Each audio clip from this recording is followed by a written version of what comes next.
a LATAM passenger at Bogotá El Dorado Airport in Colombia, caused a scene after being denied boarding. The man, who arrived late at the boarding gate, attacked the staff and managed to reach the access ramp to the plane.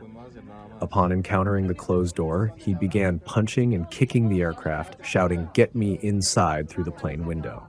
Local media reported that airport security detained the man within about 3 minutes. The individual, an American national, was subsequently deported to the U.S. following the incident.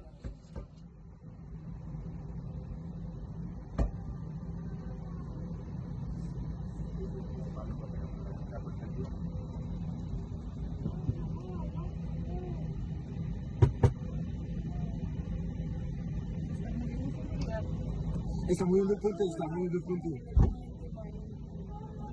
Seguridad, se demora mucho. Está ahí en el frente.